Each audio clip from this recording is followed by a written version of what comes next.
So I want to talk about this idea of which statistical test to choose. And we're going to dovetail from the choice of statistical test to an interrelated question, which is how do I frame the paper? Framing the paper is relatively structured, and we do have guidelines for that, especially for this course. And in scientific writing, and in most data scientific writing, there is a structure there. But you are still going to have some relationship between three elements that I talk about. Essentially your data, which we talked about in earlier sessions. Where do you find data? Where do you do this? But we also have to figure out what kind of data you have. And that's related to the modules and to the questions. And then this other question, which is what kind of question can you ask? But fundamentally, and I didn't really say this, what do you want to ask? What is it you want to figure out? The physicist Richard Feynman described physics as the pleasure of finding things out. He describes turning over a rock as a kid to see what's underneath the rock and finding bugs there to figure out what goes on. And in some of his more popular lectures, as a physicist, he's trying to describe, I think, to the lay population or to the general population, to non-physicists, that there is always a human element and there's always a level of uncertainty, not just about the methods, but even about the language that is used. And it's always evolving and it's always changing. And it's not a perfect art. It's not a perfect science. And because it also includes an element of art. And it also includes an element of personal interests and values. What is it that you want to figure out? What is it that drives you? What's weird? There are a lot of weird things if you want to ask that. And that's really where the creativity comes in, is in data selection, question asking, and then as you get more advanced in your statistical training, there are a plethora of really neat tools out there. There still are, even with these tools. I've been impressed. I actually have seen some of the most famous researchers,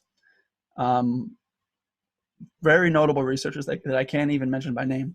They actually used analyses that are simpler than the ones that I present here and the ones that you are learning right now.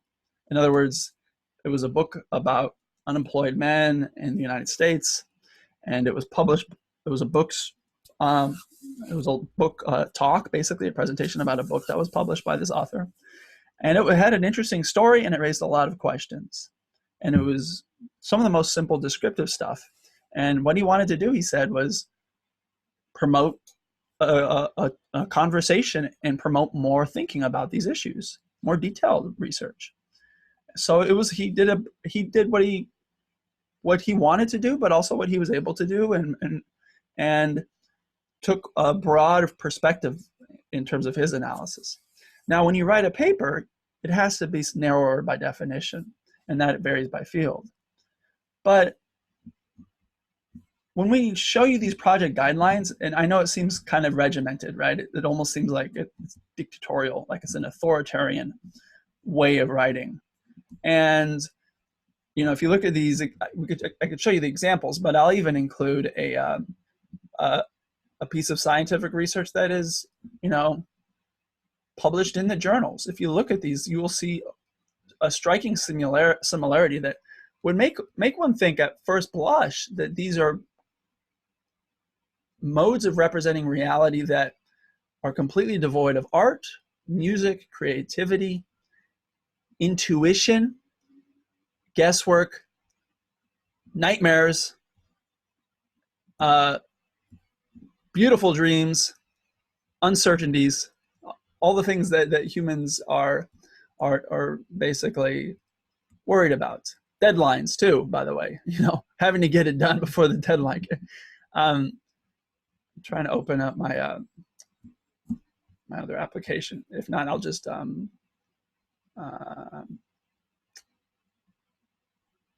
on for a second. I just want to show you just an actual scientific piece, because that'll be important, I think. Oops, I didn't need to go there. Wait, what happened to the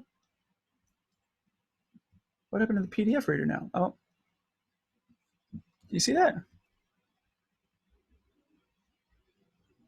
You lost it, right? Dang it. Hold on. You guys, you don't see the figure, do you? You don't see a PDF. Yeah, okay. Sorry about that. I seem to have lost the thing. Well, I was talking about this idea of standardized papers. I think I don't want to spend too much time on the guidelines that we give you, because we have that available. But I do want you to read it. And from my experience, it doesn't seem like that, to be honest, that all the students I've wanted to read it have been. But we're going to open up, so we're not going to focus too much on that. But I just want to show you a paper published in, say, some of these top journals. We'll do Science, I suppose. I'm just going to pick one at random, and you'll actually see that, even some of these national, oh, how do I put it?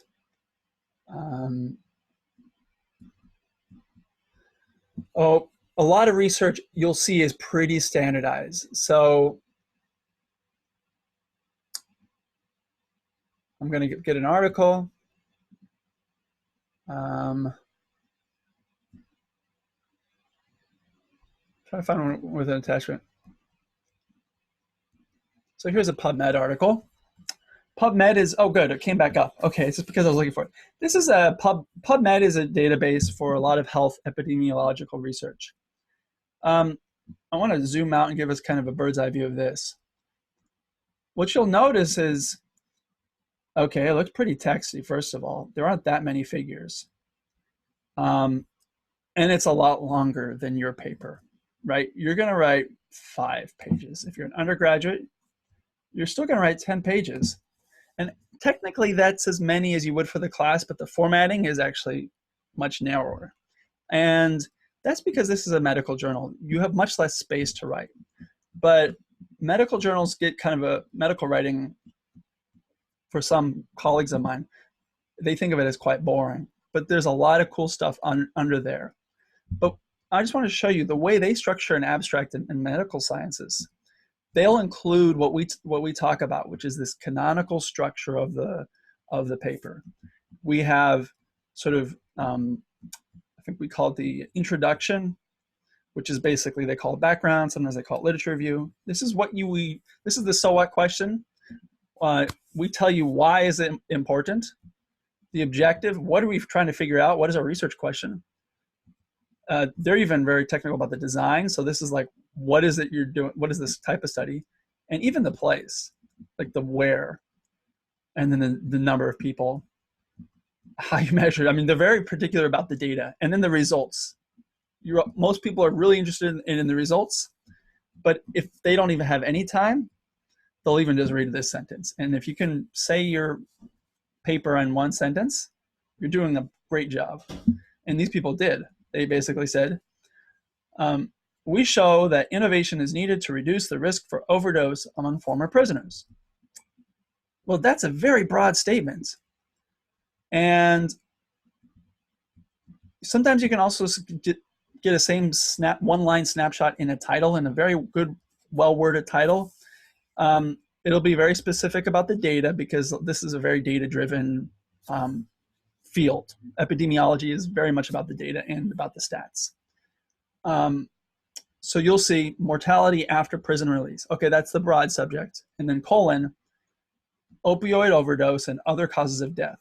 Those are both very specific categories of mortality. So you'll do overdose. They define it as opioid, so to distinguish it from anything else, as well, any other kind of drug use, as well as to combine different types of opioid overdose. An opioid is a painkiller. If you can get it through as a prescription or in a pill form, in a variety of ways. You can get it through methadone or as on the street as heroin. And you can inject it and use it many ways. So this is a wide variety of things. Other causes of death is just a kind of a broad category of residual category when we talk about mortality. Risk factors, we've heard about this in class when we talk about epidemiology. There it is.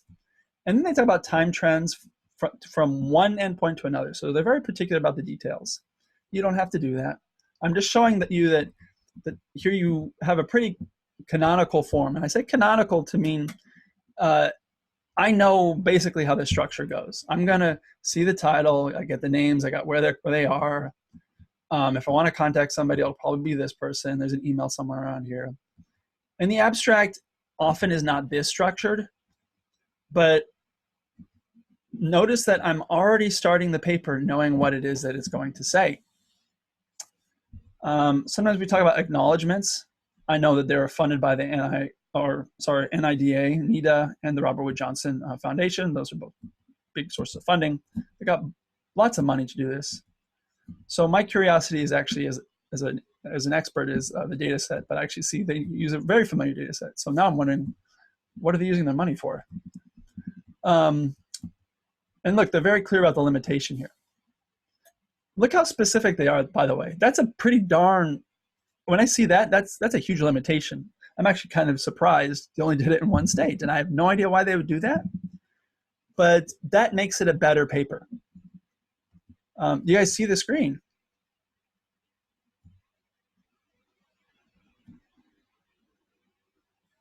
Oh, good. Okay. Sorry, I saw the message from 6 minutes ago. I wanted you to see this paper because it's not an example of what you're going to write, but it's an example of the way to think about writing papers, which is to say, don't talk about your nightmares. Talk about what causes those nightmares, which if I were probably getting this much money and doing this much work, I'm sure it's a great paper. I'd be kind of nervous whether I could get a paper published if it was only in one state. And why? Because there's a thing about ecological validity. What's your population? What is this generalized to? I know the data source they're using, and I know that you can get it for all 50 states. So I'm wondering, why do we want to know about one state? Maybe it's all they had available, for example. That could very well be the reason. And that goes back to what I was saying earlier. If you have the data and you make an innovation, or you have more information, or aggregate different data sources, you might be limited in some way. I could very well imagine that because they're taking this data set that I'm familiar with, just because it's very, very well known, they probably were able to combine it with data that are much more difficult to get, which is this incarceration stuff. That's harder to get. Because there are a lot of different ways to measure incarceration and duration. That's difficult to measure. That stuff is the hard stuff, I would say. So that's probably why they had to restrict their population to one state. Also because, incarceration rates and causes differ state by state. That might cause problems. So it's a very interesting thing, that example, and I'm sure that's what their issue is here. But the point is, they are stronger because I know their limitation. They are stronger because I know what they're using, what their sample size is. They're stronger because I know what they want to say, what their broader conclusion is. There's nothing here that weakens their arguments, nor does it make it more boring. I know it may seem backwards, right? We often, I think in journalism, they talk about the inverse triangle. I don't know. And I think it's more like that in the sense that you tell the headline, then you tell the story, and then the least important information is at the end. You'll see that this is not a triangle, that this is more like a kind of an hourglass, and I have a little figure for that. But the point I want to say is, you don't want the element of surprise. Readers will get irritated, and they won't even pay attention to you if they aren't irritated. Why do they get it? Why would a scientist or someone who's reading your memo, your research report, your whatever it is, your data science product, why would they be annoyed if they don't know what you're going to say before you say it? Well, it's because, as someone told me, for every 500 people who read your abstract, who read your title or your abstract, one person will read your paper. So the abstract and the title are the most important parts. And that's one issue. You're not going to telegraph and communicate these complex facts if you can't distill them in a culture where we actually have an overabundance of not just fake news, but we could say fake science, bad science, or just, inattentiveness. And the more important the stakeholder is, the more important the person is who will be reading this, the less time they will have. So I think former President Joe Biden, I believe he's doing work on he's involved in cancer charities. Maybe if I were working for, some health organization and I did a research study and a research report, and I really wanted to share this with someone as important as the former vice president, I would want to make sure not only do I communicate it to someone who's smart but who's not an expert in the field, but I also want to relay to them the what we call the elevator talk. I like to say it's like not even like the elevator talk, it's more like the basement talk, because you're going from the first floor to the basement. You don't even have an elevator ride long. You have to basically shout out your slogan and then they're gone, because attention is really, really tight. Now here, of course, our job is to give you attention, but in the real world, no one is going to really do that. And people will dismiss you based on the most superficial facts. So you don't need to write like a BuzzFeed article. Click here, the 10 surprising reasons why X is correlated with Y. Don't do that, but you do have to kind of put everything out there. And this is just, bold just to say anything. And then if you were interested and this is your area of research, or someone like me, your job might be to poke holes if you're antagonistic and you don't like them or something.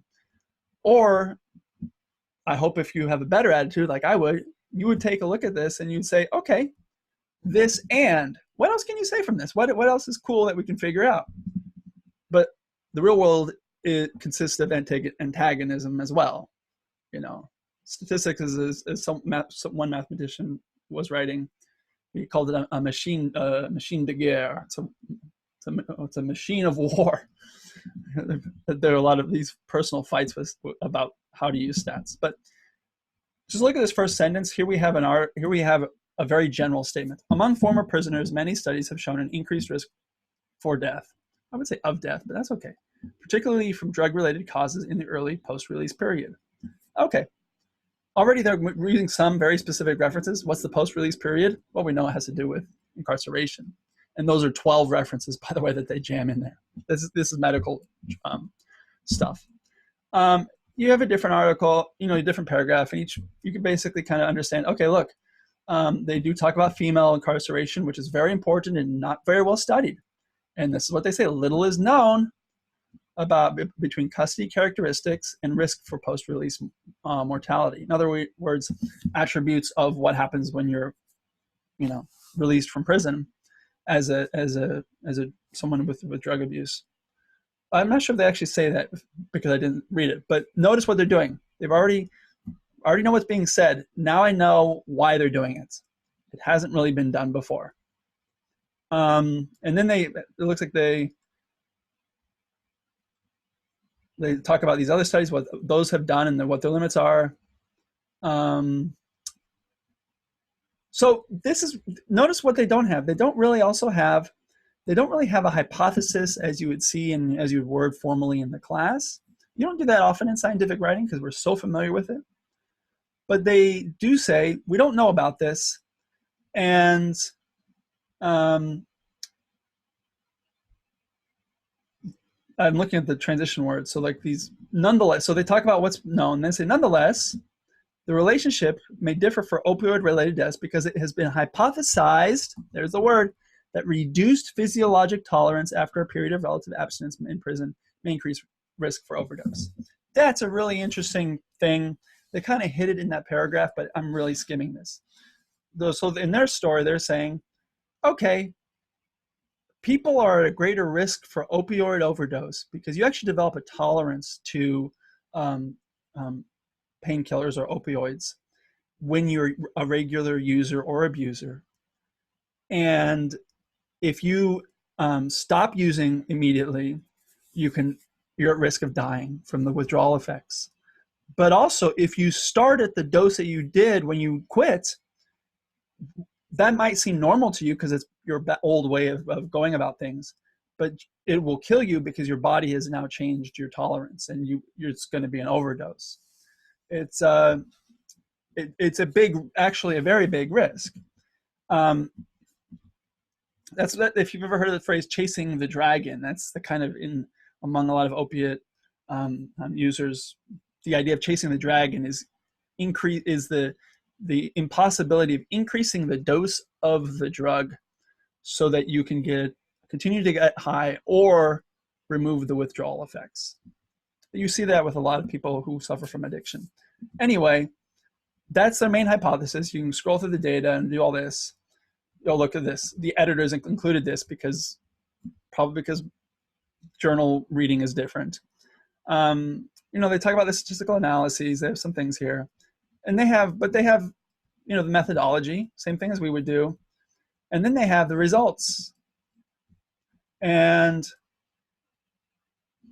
typically you wouldn't put that there, but this is a medical journal, and the results is the same as you have here, and they have the same kind of terms you use everywhere. We don't have to look at that, but that's probably where the support is. That's the very narrow stuff. Then they're going to talk about in very stark terms. This is actually very well written, better than I could do. They basically say the leading cause of death in former prisoners was overdose. Pharmaceutical opioids were the most common substances involved in all these deaths. So their clear writing here enables me to be the laziest reader possible, because you're going to have a very quick reader. I'm not going to read all this. I might know where the data are, but I do want to know what they say. So you're going to skim to that. You also got to look at what they cite. Who do they reference? You don't have to do that much citation, but you should cite R packages that you use. And it would be good if you're re and analyzing a data set that has been published, you should cite that publication. So like if you want to reanalyze Gauss's height and of parents and their children when you look at regression, simple linear regression, cite that. If you're using a data set in the class, just make a citation of that of some sort. We don't really standardize it, but the important point is that that's so other people can know where you're coming from. When you're using an online data set, use the exact link and tell us when you got it, because most links are actually going to be broken by the time we try to get at it. But the point is, here is where you get to the big thing that tells the story. And they tell us what they told us, right? Because they already told us this, but it's more stark. So it looks at women at a higher risk, very interesting. And then they talk about this is a broader thing.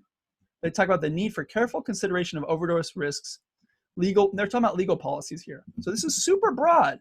This does not follow directly from the data, but it is the broader, bigger story about how incarceration in America is actually one of the engines of the decrease in life expectancy in the United States for the very first time for the past 2 years. Life expectancy in the United States has always increased in our 250-year history, except for the past 2 years, largely driven by the opioid crisis. And here what they found is that state policies are implicated. The criminalization of drug abuse isn't just a problem about stigma, which I've heard a lot about, but it is also just a chemical issue that you are taking people out, putting them back in with little transition. You're cutting them out. We call it like a knifing off point when you talk about incarceration rates and then recidivism. It's causing a lot of problems and a lot of churning. You know, and they talk about hospital discharges and discontinuation. This is a huge issue that we need to address. And look, they're not underselling this. They're also talking about when they talk about the other causes of death, they talk about the other causes of death also seem to increase. Now they ended on the limitations, and we talk about this, right? They mentioned this before, so they bragged about it. They told us what they told us. Then they made a really huge story, and then they said, "Well, look, we got limitations." And when they say administrative data, these are the incarcerated stuff. So what their innovation was, they took the incarcerated stuff data, which is hard to get. They got the NDI, National Death Index, I believe. And they did this kind of cool technique that I like. I wish I had the time to do it. You can match things up one-on-one, rows in a data set. You can also probabilistically match things. Really cool stuff. You can do that with names, for example. There's a cool R package that you can look at. So I think I'm 99%, according to my first name, I'm 99% likely to be a male. There are some names that are ambiguous. But people are using probabilistic matching now. There are some problems with classification of death and things like that.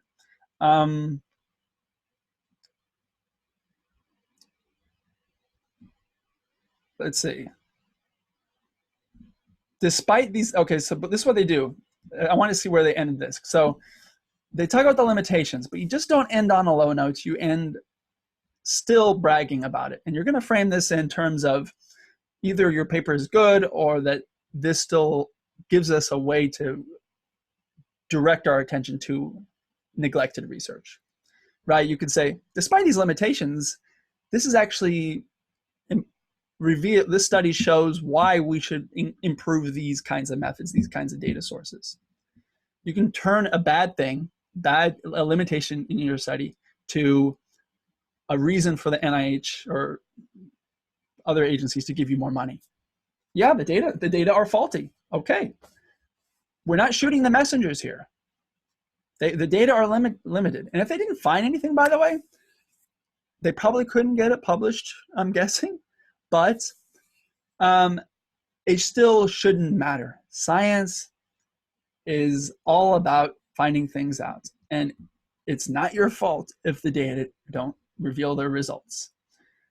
Maybe in professional settings, yeah, it sucks. But you'll get used to it. And you can narrate through a null, as I call it, because you talk about the reasons why the results maybe turn out the way they did, or you look at different aspects of the data. You know, they would probably focus much more on the issues of matching here. And here they're talking about how new data actually increase their understanding. So they're actually saying, look, the more data we got, the better we were at this. Basically, reading between these lines, they're saying, pay us more and give us more data. This is, and I have no reason to believe why not. Now what they did is they ended back on the big story. Okay, they talk about this is the biggest, as big as you can get. Innovative health policies to reduce the risk of death after prison. Okay, that's not even opioids. This is the risk of death after release from prison. Now they're talking about the World Health Organization, which now they're going global. They went from one state. Notice they went from one state about opioid deaths to risk of death after prison, and now they're going global because the World Health Organization, this institute, very, very well regarded, talks about the importance. So they're saying we think it's important in a sort of oblique way. They're just stating it's important, and they're citing one of the most global important organization in sort of defining our global health agenda on a global level, the WHO. And at least they define policies, agendas. And then the last sentence, former prisoners should be included in broader strategic efforts to reduce overdose from pharmaceutical opioids in the United States. And then they went back a little narrow, but that's a really good paper, I think, and it has a story. And they told a story with data. And notice, by the way, we didn't look at any of this stuff. We didn't scrutinize it. And that's because that's really the structure of a paper.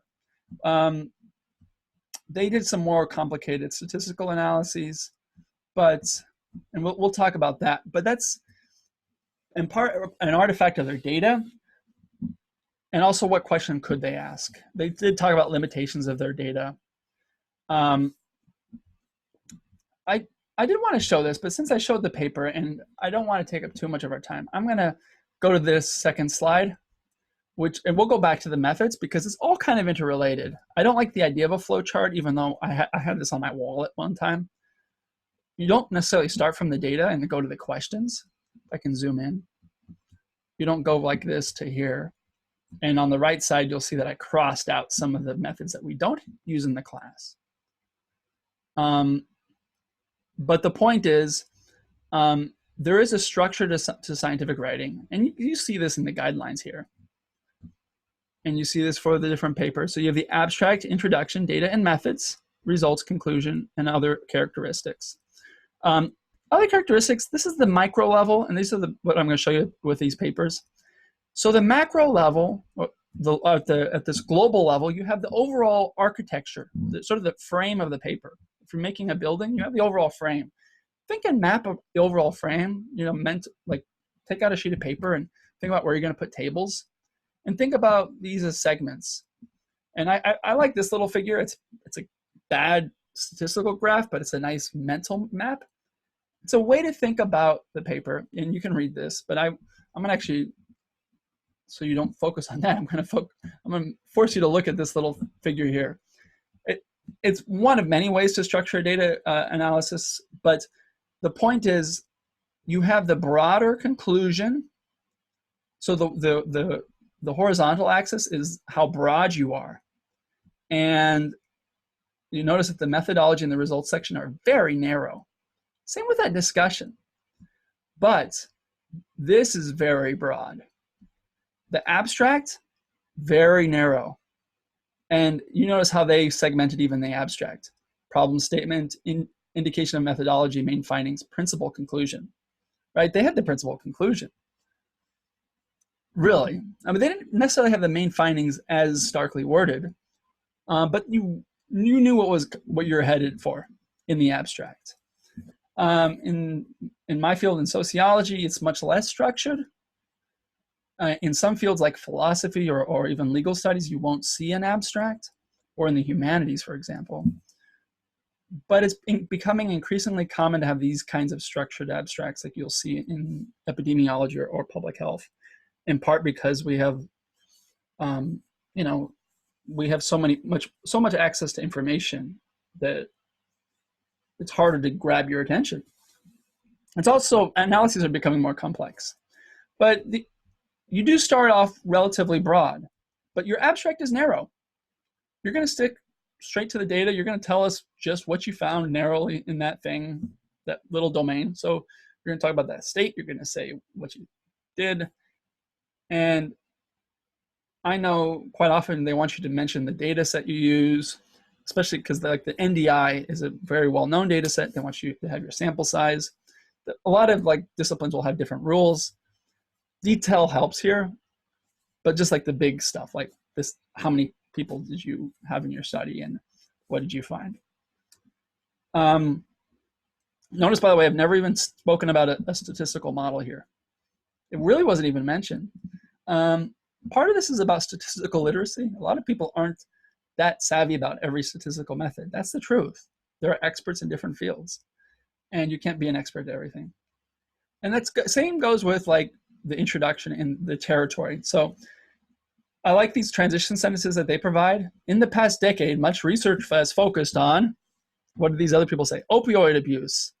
It remains unclear whether, you're right, the second sentence right here, if I'm going to annotate this, right here, this is kind of their so what I call their so what question, right? This is sort of like, it's important. This is right here. What we don't know. Little research has looked at incarceration, post-release incarceration, and whether it's related to opioid mortality because of this. The purpose of this study was to examine any association between post-mortality, whether post-incarceration and mortality, and also compare with women.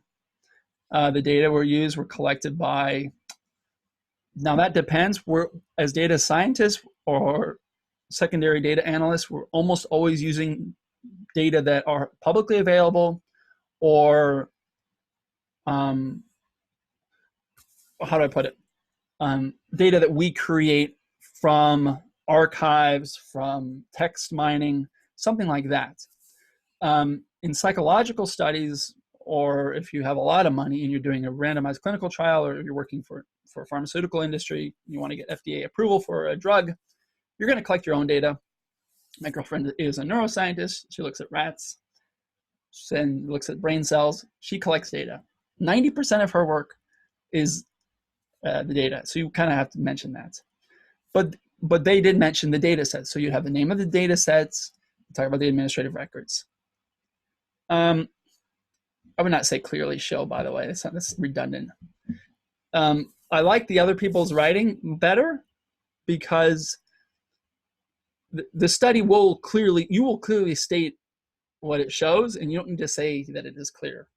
It's sort of like saying, if you are saying that you are a very smart person, you're probably not as smart as the people who don't say they're smart all the time.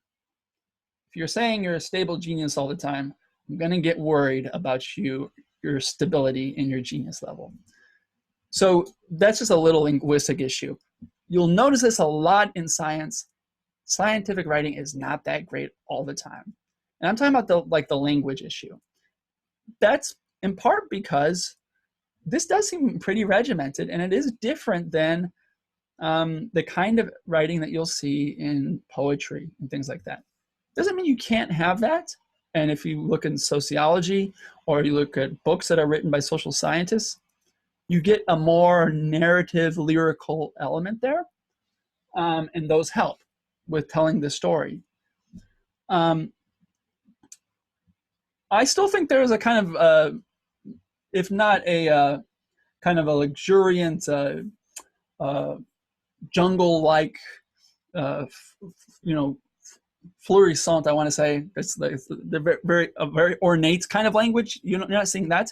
You have this kind of stark tundra language. It's like, it's powerful because it is so, I don't know, it's just very clear, but also to the point.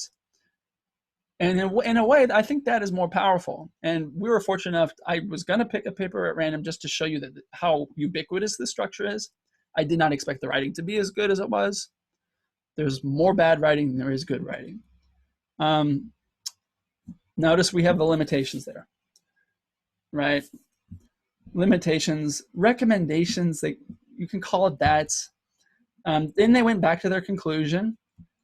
Acknowledgements, this is more if you're writing a dissertation. If you notice, they acknowledge their funding sources.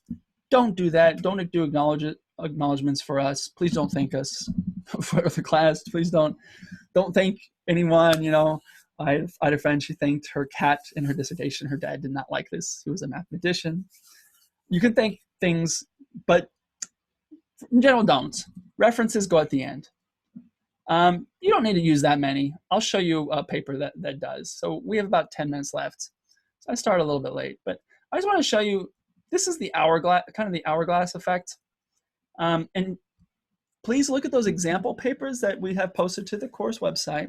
I have a link there on the course website. 5 of them are undergraduate, 5 of them are graduate papers. None of them are at this level of professional writing.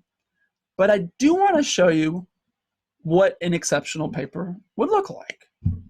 That would be, if you wrote a paper like that, and actually, I had it, I'll confess, I've had some students, I was wondering why they took the course, because I recognize them from outside the course because of their contributions to their respective field. And I wasn't sure why, but I read the final paper, and I was like, this is a beautiful paper. I know they know the method because they did it. I'm not sure why they took the class, but maybe they wanted to learn R. But the point is, we're not grading you along a rank here. We're not using the term gradation here. we want, if you do a good enough job for the purposes of the class, for the deadlines that we give you, that is good enough. So do not aim to do this in the amount of time that you have. Forgive yourself for that, because science is an iterative process, going between the data, the methods, and then you're learning what the data say, what to do. These people have been at it for quite a while, I'm sure, to get some of this funding, I'm sure. And it's also a team of people. So the point is, don't compare yourself to these people, or don't compare yourself to the next student, because there's no perfect study. And I've said this in the guidelines, I've said this in the video that I posted. But the point I just want to make is, some students did ask for, like, you know, what does a paper really look like? Well, we gave you these guidelines because it's what you do. If this were a research report, it looks somewhat different, but it's essentially how we write papers. Now, you can kind of see that relationship, I think, between method and, if I can zoom out now, method and, oh, do I have that now?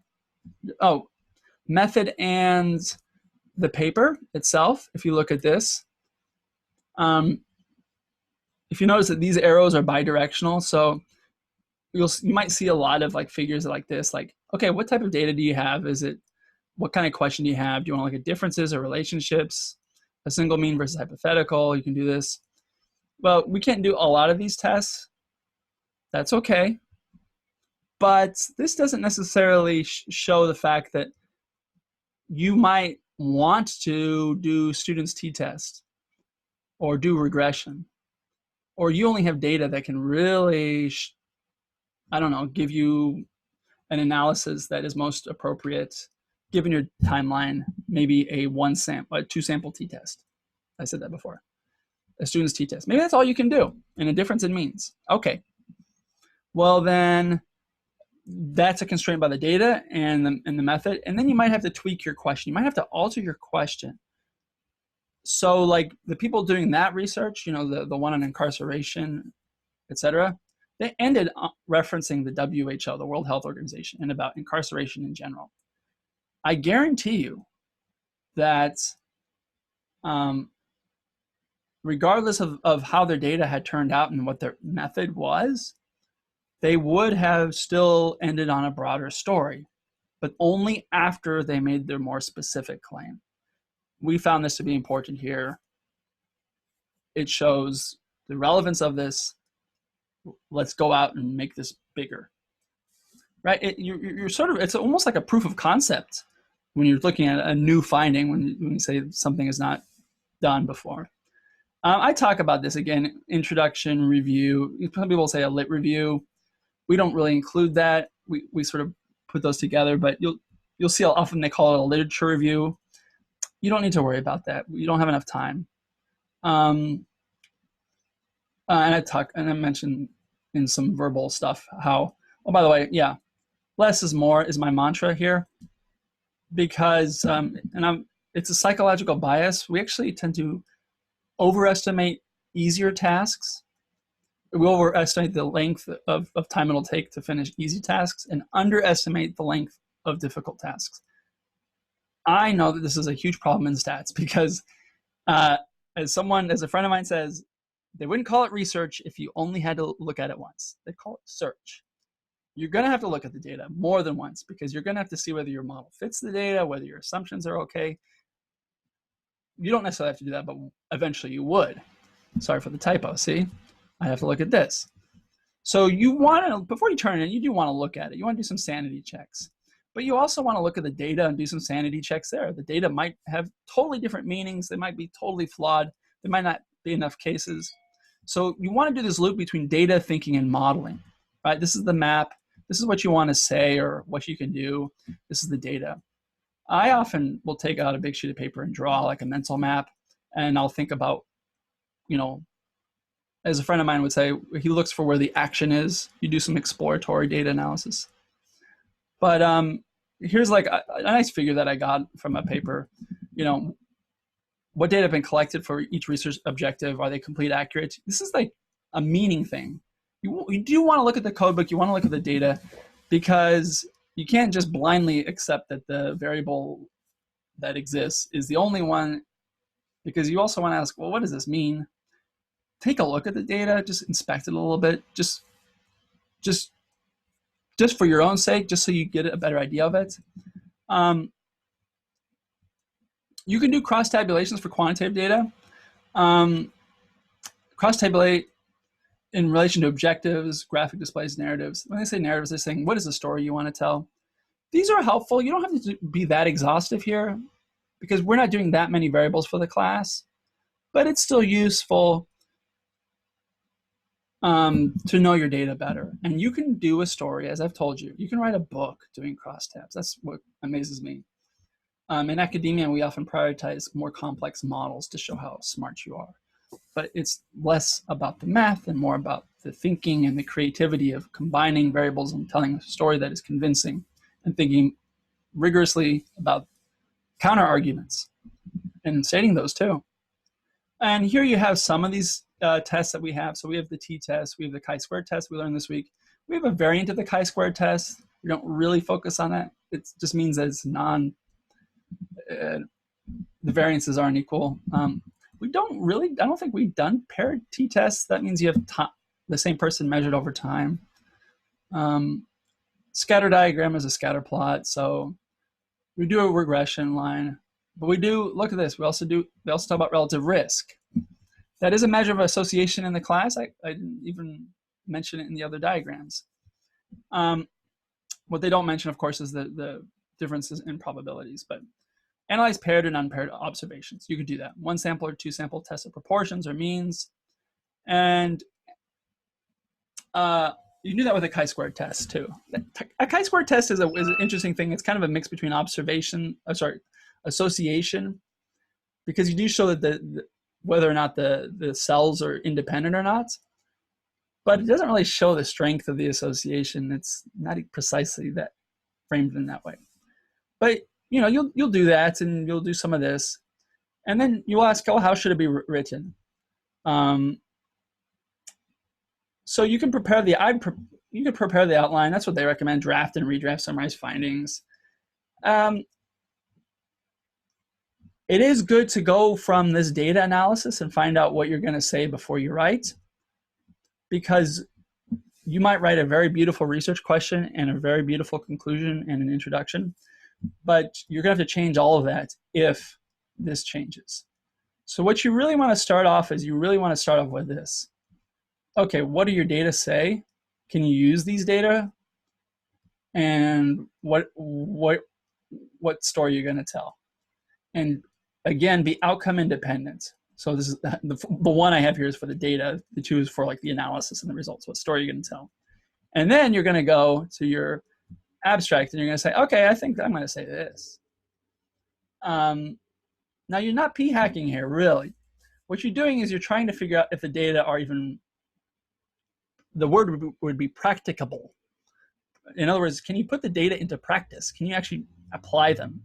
Because you have to match your method to the data. And sometimes you might have awesome data, but you won't have the time to analyze it. And so you should still start off with your research question. I would say the 0 point, the null point is your research question. And that will guide you to where to look in your data set, because you'll have lots of rows and columns. But then, you know, okay, say I'm interested in, maybe parental incarceration rates and opioid abuse. I'm going to guess that if your father was incarcerated, then boys are more likely than boys who are with fathers who are not incarcerated to have used some sort of opioid by age 25. Okay, I'm very specific. Notice I was very specific about that. And I'm going to use the Massachusetts monitoring the future study, MTF study, which is a yearly survey of kids' self-reported health behaviors. Okay, I'm doing that. I cite this one study. I reference and link the the monitoring the future study. I look at those variables. I decide what to do. I'm going to do a scatter plot graph, and I'm going to do a regression line model. And then I'm going to talk about those in captions. And I'm going to include only those 2 charts. And those are going to be what people look at. Those are going to be kind of the visual wow factor. And that's why I write papers. I often structure them around figures or the tables. And then you're going to describe those. And you will have already read some literature probably, because this is, again, iterative. There's no rule here. But you will know something about it. And the rest of it is you're going to say what you said. You're going to repeat it. And then you're going to be broad. And now you're going to go say, let's say I found an association between parental incarceration and child history of abuse. Then I'll say, we need to do something about the issues, the second order cascading effects of the increased incarceration rates in the United States. The United States incarcerates more people than any other country in the world per capita. This is not only an issue for, say, economic growth, and also for the health and well-being of those who have been incarcerated and who are dealing with drug abuse, but also for the kids. Therefore, child health prevention, poverty prevention programs need to recognize the interconnections between adult care and child care. And maybe we're suppressing the effects of important social programs like Head Start or WIC, Women, Infants, and Children, because we're not addressing other important aspects of child development. Boom. That's the big story that I could say. And then I could also even include about how it's increased all around the world and how this is a key issue.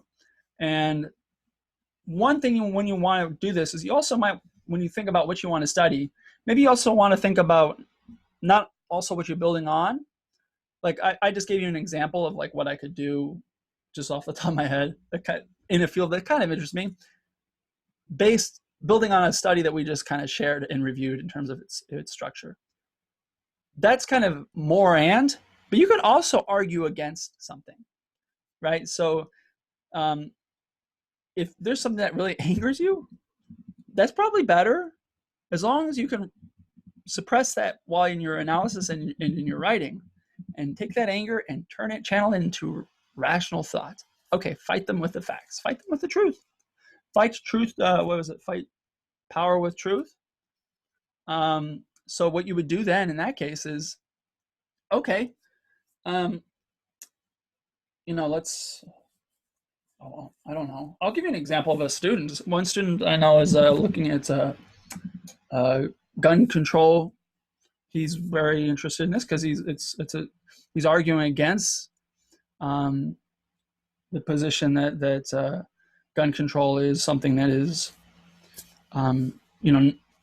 irrelevant or not important, an important contributor to the health, societal health. He's looking at state level data. At least that's when we last spoke.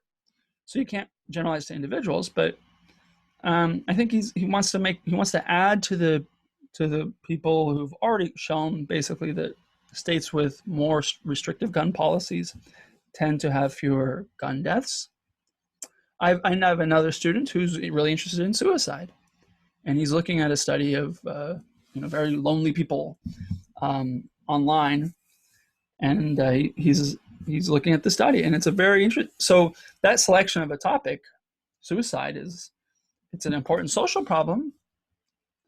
Something that it's not ambiguous why we want to be looking into this, but it's also something of personal interest.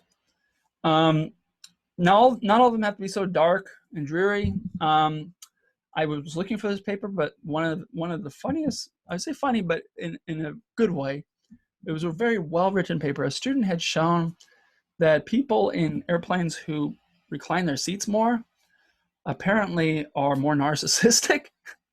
So if you're ever on a plane and you don't like the fact that the person is actually reclines their seat more, they exhibit greater narcissism according to like your standard psychometric scales. That was like a quirky, interesting kind of, we could say it's a cute paper in my field. But it's still kind of interesting and kind of neat. So, you know, they have Freakonomics, they have like cute sciences, and psychology has been criticized for being overly cute. But I think if it's important to you, that's okay. I think that's a key thing. Whether you're arguing for or against something, but it's still useful to know what you're arguing against. So, for example, in this example that we looked at, what are they arguing against?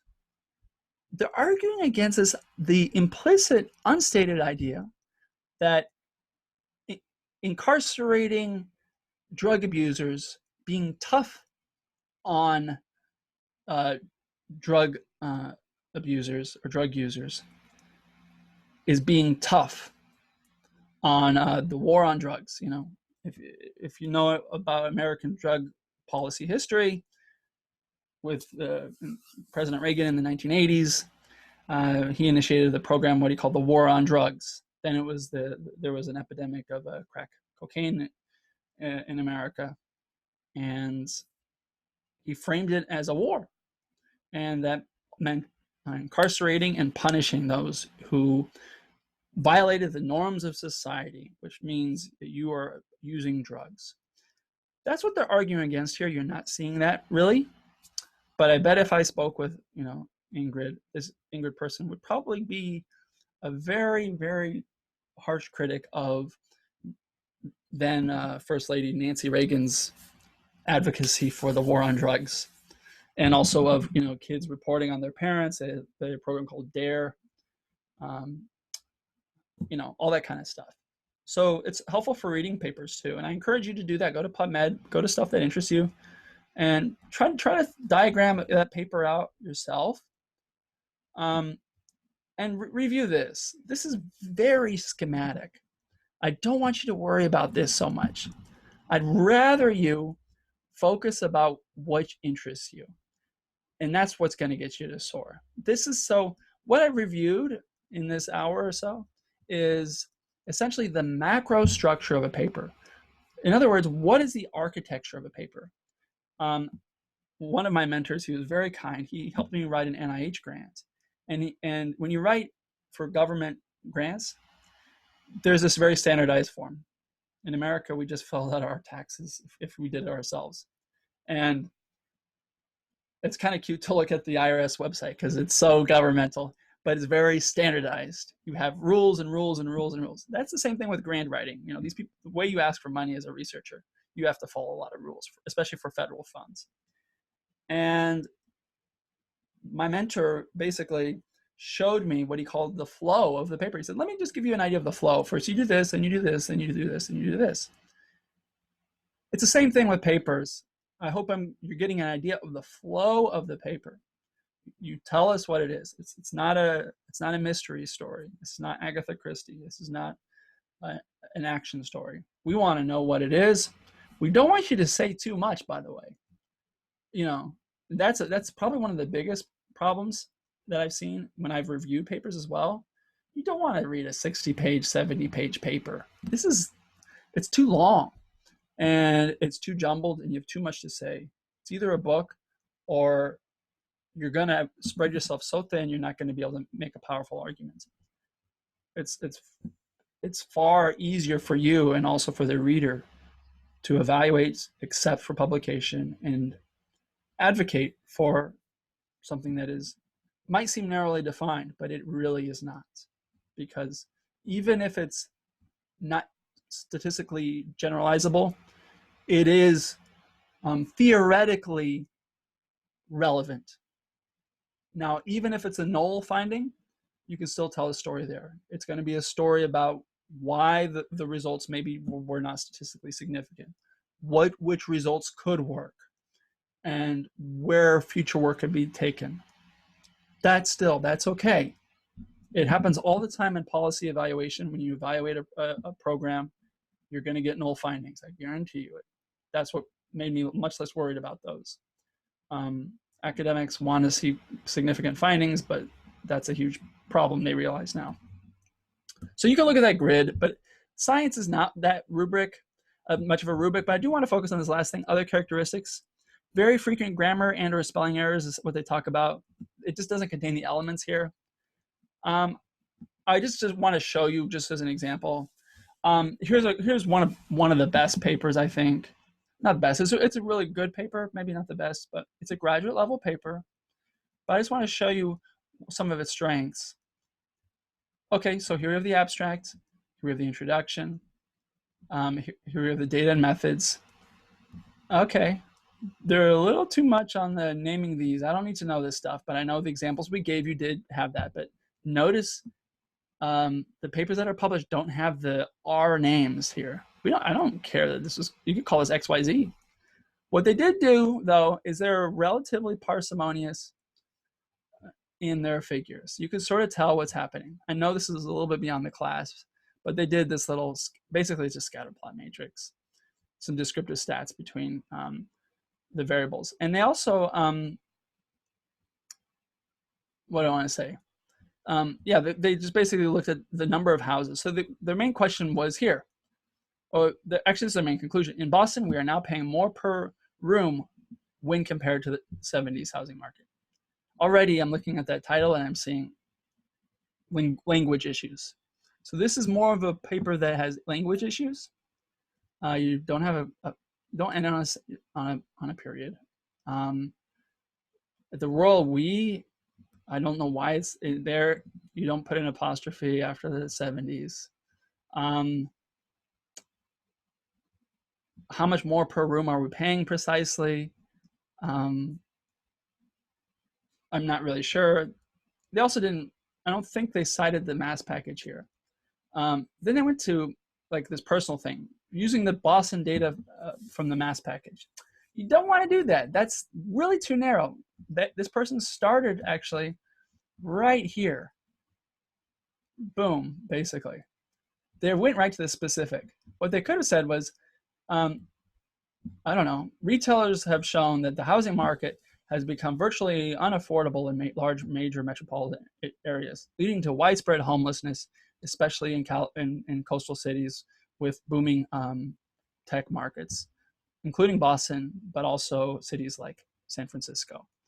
The lack of affordable housing is a major social issue, yet it is unclear whether it is a housing issue or also the fact that in many cities in the United States, such as San Francisco and Boston, houses are constrained by old building codes, and smaller houses actually can't house as many people, and we may need to, I don't know, relax building codes to provide more suitable micro housing, something like this. That being said, they did a nice citation there, but some of the language stuff is an issue here. I noticed I blurred them out because I don't want to be too critical because there are some strengths here. Some of this language, like let's see, I will walk you through tests. You don't want to say that's cliche. You're not walking through me. This is almost a little patronizing, right? This is not a correct way to start a sentence. You know, you get the point. There are some stylistic issues. The number 4, you write out numbers if they're below 10. The figures are pretty good here though, but they'd need titles. Why didn't they put captions here so they stand alone? I'm not sure. Almost every student is doing these, and I know the examples show this, which is why I spoke with Ethan, but he didn't update the website. But I don't want to see this raw output. Please just interpret it for me. You don't have to prove to me which stats package you use. I don't care, and I don't want to see this. Some of the language there, you can be more specific. That being said, they showed some skill and some methods, and they applied the data correctly. But this is more of an issue, not of even just following the structure, but I think more about the language issue. And this has to do with, you know, the advice I give in a previous video in the handout that's posted online under our tutorials. These are the stylistic issues and also the revision issues. I recommend Hemingway.com, Grammarly.com. Those are both good websites. These are apps that you can use for grammar. I know not everyone is a native English speaker, So that's a big issue. But I think this person was a native English speaker. Grammarly.com. It's also an app in Chrome. I bought a Hemingway app. Hemingway app. I don't know if it's available everywhere, but I do have links to those in the other handout for the course. And yeah, I know we're going over, and that's just because there's too much material. But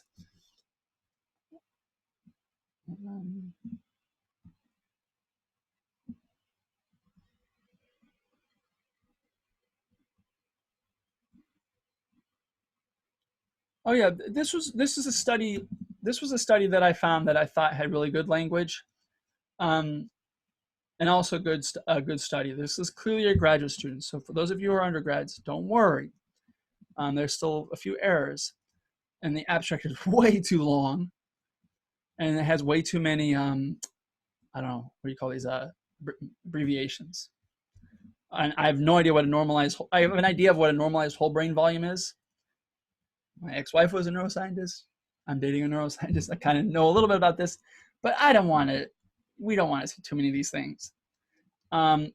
This person did linear regression, and what I liked about them was their study wasn't perfect, but look at this. They have a figure, they have a caption here, and they have a little equation. That's something that's really nice. This should stand out. Their description of the figures here, they reference the figure. They have this. They're talking about it as it exists. They included an appendix, which is overkill. You don't need to do that. But they included what was necessary. Again, I didn't really need this. I'd rather see that in a table, to be honest. I know we don't talk about that, but that's okay. Because look, they called it a figure. And yeah, you do want to see the slopes and the coefficients. You do want to see the residuals. They have a conclusion. They talk about this study found an association between atrophic brain volumes and severity levels of dementia. Okay, very simple, right? Doesn't that sound quite similar to that PubMed paper in the sense that we found this and this? Okay, then there's some other stuff there.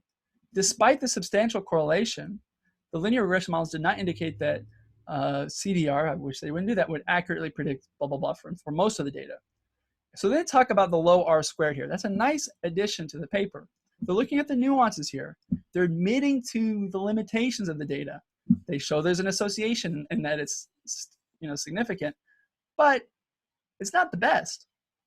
And then they talk about limitations, right? This is great. Limitations related to the study could have affected the analyses. That's way too broad though, right? You just want to know what it is.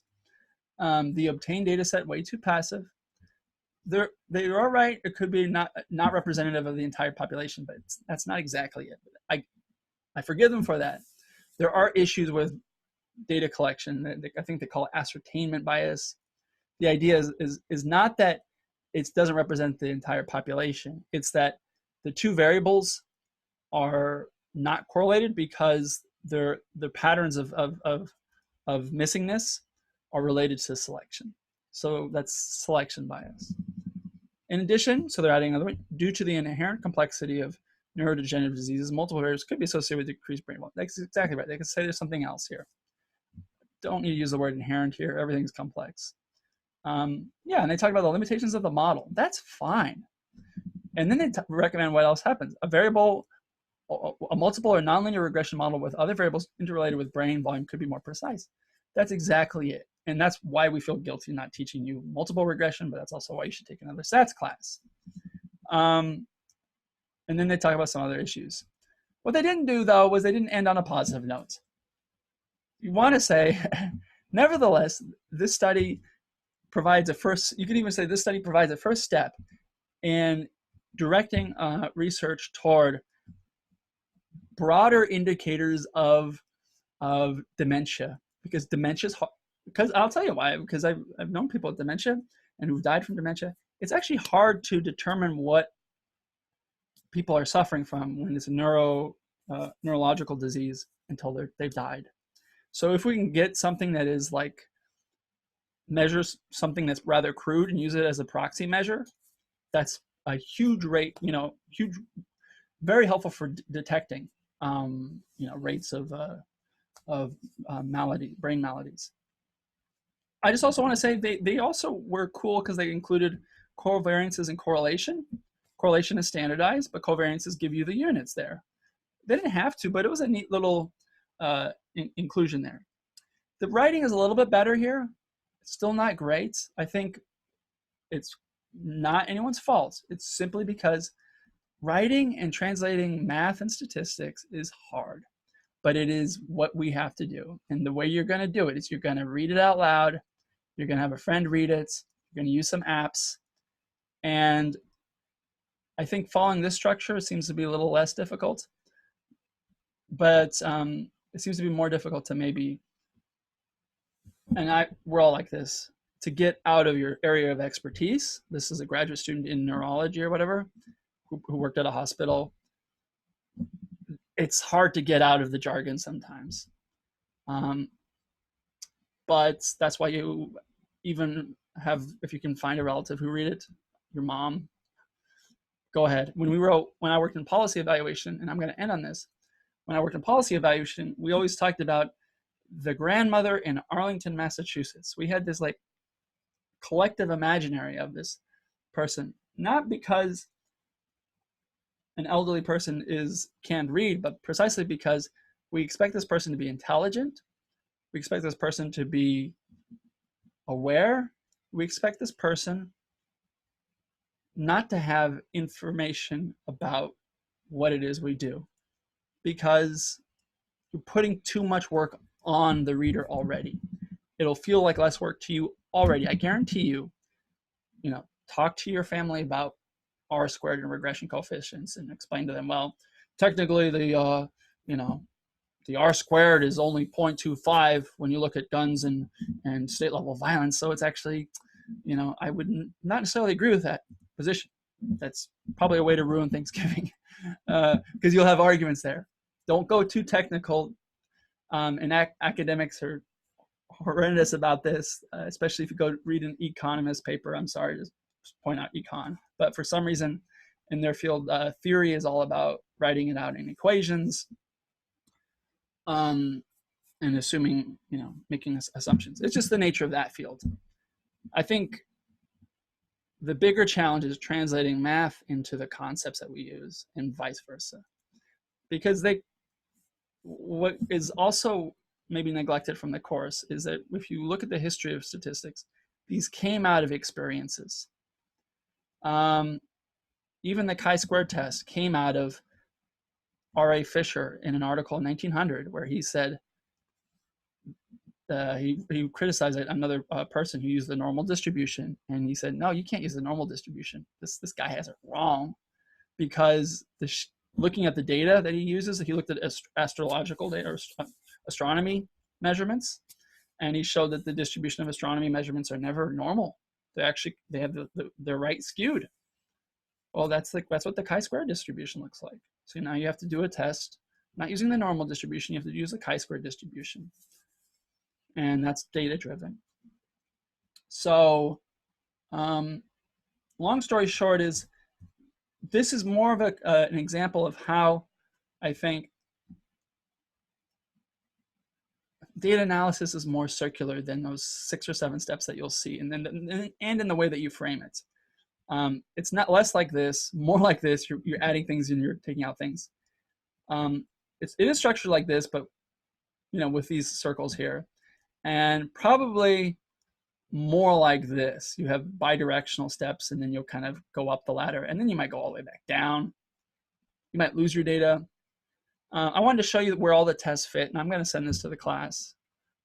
But this is how I'd write out the tests that we have. If you want to look at means, proportions, and the relationship between them, and if you have one sample, and my X and Y coordinates don't actually work here. This is not very tidy. I'll have to reconfigure this, but I'm hoping to do this maybe in a later section. But the main point is, these are the tests that you have. That's okay. We kind of allude to multiple regression. We don't expect it. We do have an optional section on analysis of variance. Don't worry about it. But there's so much you can do. And look at those examples. And Feel free to ask on the message board questions, because if you have questions, so does everybody else. And then I can collectively share this information. The reason being is I know there are students who haven't asked questions just from experience, because they think that maybe they don't feel comfortable asking these kind of things. And I want to open up that conversation, because statistics historically has been very exclusive, especially on gender and racial biases. What they don't teach you in statistics is that R.A. Fisher was an absolute racist, and that the analysis of variance test, it was published in a journal called Eugenics Review, which is actually eugenics was this movement that you could purify populations by eliminating undesirables. So this is early 20th century, pre-Nazi Germany. But I know that among the Anglosphere, the English statisticians, there was this idea that Darwinism could be applied to human societies, and they were very much interested in this. And it is an ugly history of statistics that, it was both used for industrial exploitation to measure productivity, and it was also used for for outworn ideologies. Nevertheless, the statistics that were created are brilliant and extremely useful. I don't really drink that much beer, but I love that Gossett invented the t-test, right? So these are just tools. Stats don't have morality. That's where you put that in. That's where you ask the questions. That's where your values come in. That's what story do you want to tell? Okay, I hope this has helped. And I know I went over, but thank you for your patience. It's more to encourage you to get your feet wet, to look at things by example. Studies show that that's how you do it. Just get into it. Someone has asked a question about R code. If you're running into problems with R code, absolutely post it to the discussion board. There are plenty of people in the course who, if I were to look at the distribution of students, I see many more students who are well-versed in programming and who feel less comfortable about writing the paper. And so you'll get lots of responses than just the teaching staff. Of course, we will respond. But the other reason you want to post about issues with R code is the fact that R is so pluriform that there are so many different ways to answer the question, and you'll get an idea of the range of possible answers you can get. And I'm always interested in looking at people's code, because there are so many different ways to do it.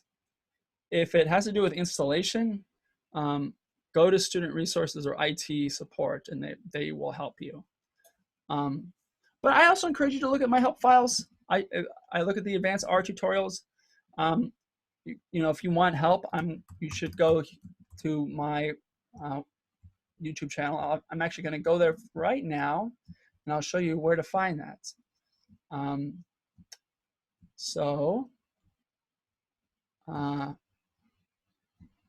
have 79 subscribers right now. I'm going to go to my YouTube channel, and I'll show you where it is. I'll give you the URL. Now, I encourage students to go to my YouTube channel, not for self-promotion, but because if we get 100 subscribers, I can change the URL. So, oddly enough, here I am. Oops,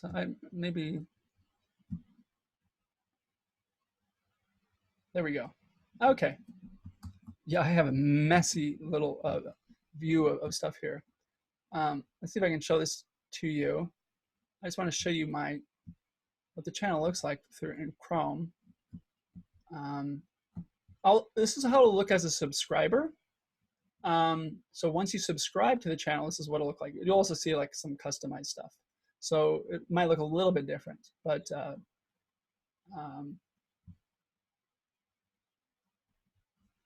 let's share the screen. Am I sharing the, shoot, slow down. Can you,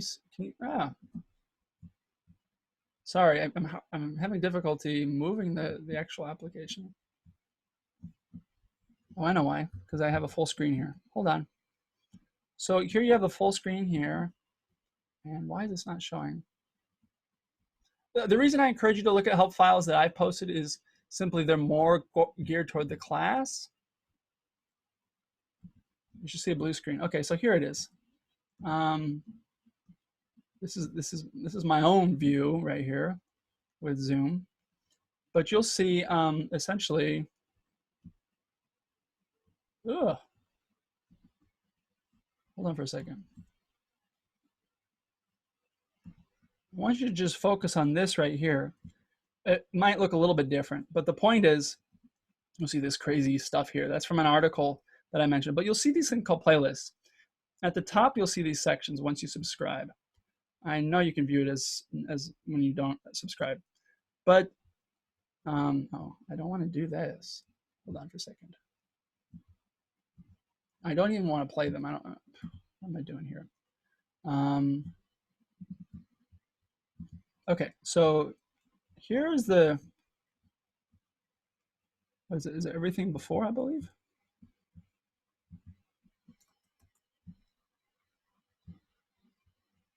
Yeah.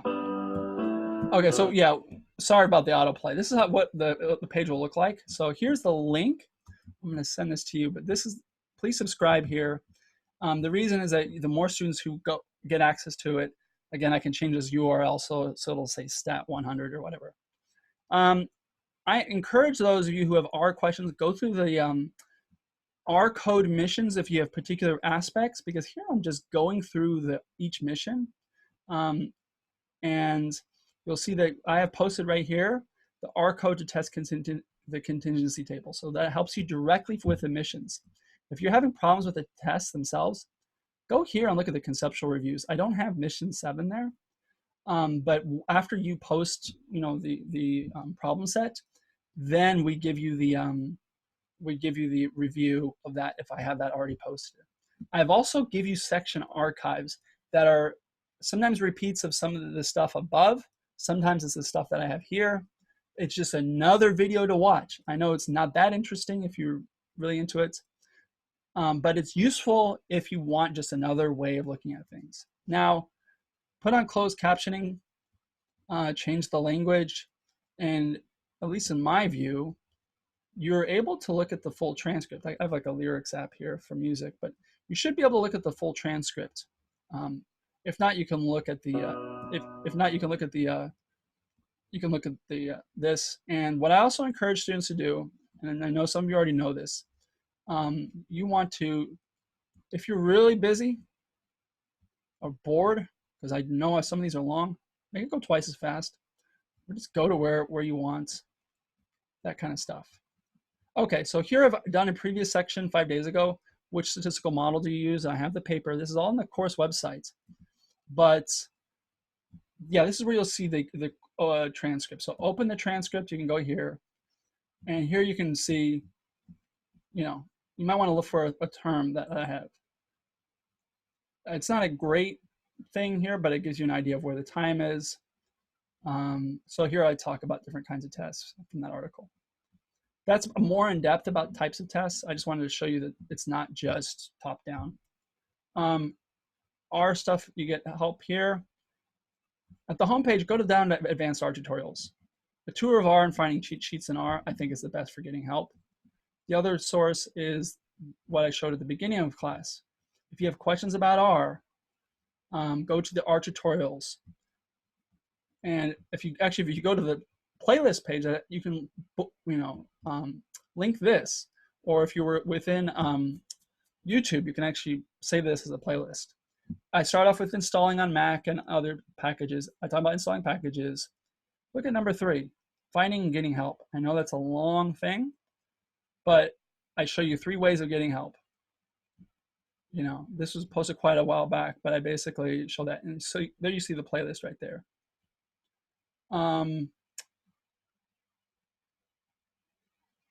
Do I have anything else here? I think 3 here for getting help, but also take a look at the advanced tutorials, because I look at these things. I show you what the cheat sheets are, and those are extremely helpful. I swear I had a short version of getting help. Maybe I just haven't posted that, but yeah, that's where I would really start. Oh, I'll tell you one last thing. Look at, if you really are interested, you might also, no, I'm going to stop there. Look at finding cheat sheets in R. That only has 5 views. Do it. You won't regret it. A tour of R, if you're still not familiar with object-oriented programming or you don't like it, if you're not, and now here's the thing, if you want more advice on scientific writing, here I go through a nice article that I posted to the website, The Art of Writing Science, and it's a commentary in protein science. So this is as hard as science as you can get. And I talk about some of the same things I say here. Our findings that we're responding sorry, I'm not sure, but I sort of reviewed another paper, but it's another way of thinking about scientific writing. And I also have a handout that focuses more on grammar. So you have videos on writing, coding, and other stuff. And please subscribe, if only because once we get to 100, voila. That being said, look at the tour of R and then also finding cheat sheets, because that shows you how to get help within RStudio. There's a whole bunch online to get as well. And I've shown a bunch of links as well for help.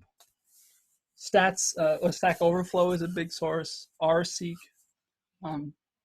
those are sources. But also definitely use the course discussion board. I know that's enough blabbing, but the main point is there's a lot of help out there. It doesn't mean it'll answer your question. You can still bang your head against the wall. I've hated it. R is known to have a steep learning curve.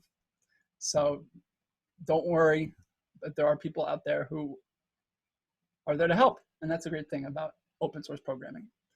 Thank you so much. And I hope that has been helpful. Great, thank you.